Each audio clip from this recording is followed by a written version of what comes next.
Good morning students, this is the third video of the chapter Weavers, Iron Smelters and Factory Owner. And so far we discussed that how the Britishers came and how they created problem for the traditional textile industry of India. And thereafter we also understood that how there was a revival of cotton mills in India, and finally Indians got some opportunity to open up their cotton mills. Now let us discuss some special achievement that was there in our country. Let us discuss first of all the sword of Tipu Sultan and the woods steel.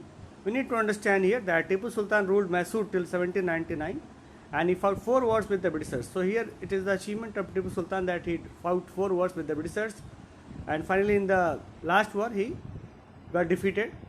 But his sword was very valuable even at the time, and after that it was collected in the Museum of England.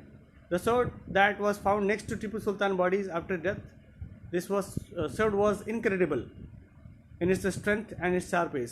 It is said that it was made up of a special type of carbon steel known as woods steel, and woods was mainly produced in some part of South India, and it was lightweight and it was having a sharp edge with a flowing water pattern.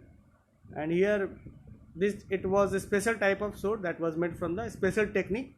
That technique was known as woods steel technique.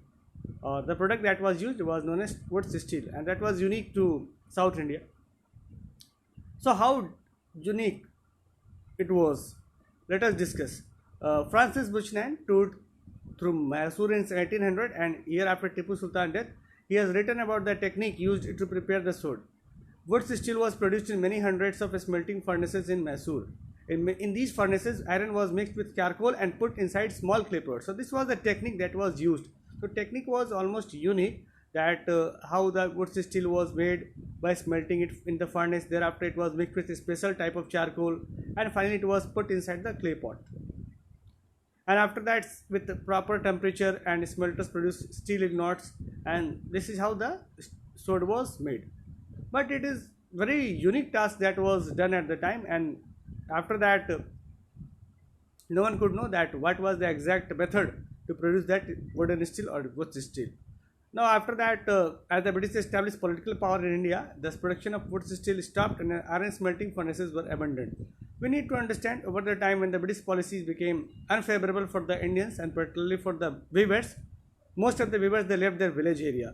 They left the profession of production of wood steel also, and this is how the unique method of wood steel also became vanished. Reason for the decline of the iron smelting. We need to understand here what was the reason. The furnace were often built of clay and sun-dried bricks. We need to understand the furnace in which the steel was made. It was made up of clay and sun-dried bricks, but the smelting was done by men, while women worked the bellows pumping air and then kept the charcoal burning. So this was the effort.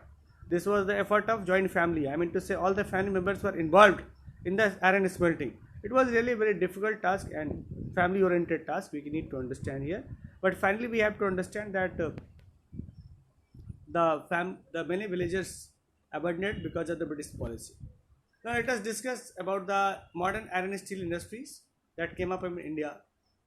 In the British period, only in 1904, American geologists Charles Weld and Dorabji Tata discovered iron ore in the Rajhara hills of Chhattisgarh, and after that this area was inhabited by some tribal region there, and it was one of the finest iron ore that was found in the Rajhara hills.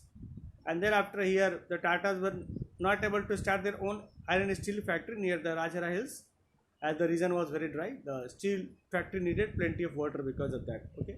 So finally, a few years later, a large area of forest was cleared on the banks of the river Suvarnarekha to set up the factory. And this city was, a new city was constructed near this river, and we all know that city is popularly known as Jamshedpur. Now Tata and Steel Company TISCO was established in 1912, and we need to understand that it was set up, and this time was not settable because it was the British time. At the time it was established. All through the 19th century, India was importing steel that was manufactured in Britain. Expansion of the railway in India finally gave huge market for railway. Britain produced that Britain produced.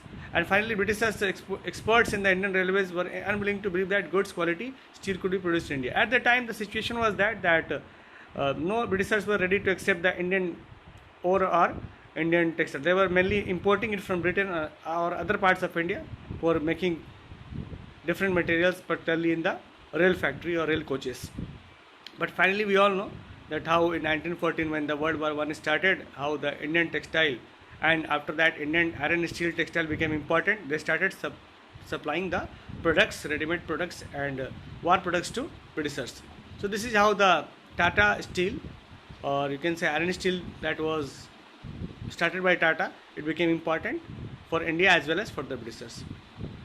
Thereafter, we need to understand finally the World War I dragged for several years, and Tesco had to produce cells and carriages wheel for the war. In 1919, the colonial government was buying 90% of the steel manufactured by Tesco. So the magic happened that initially the Britishers were not ready to believe that India could also produce iron and steel of good quality. But thereafter, when Tesco started producing, by 1919, they started believing in Tesco and they started purchasing 90% of the steel from this company only. So this is how the Tesco became the biggest steel company or industry within the British Empire. And even today, it is the most important industry in terms of production of iron and steel. So this is all about in this video. Thank you so much.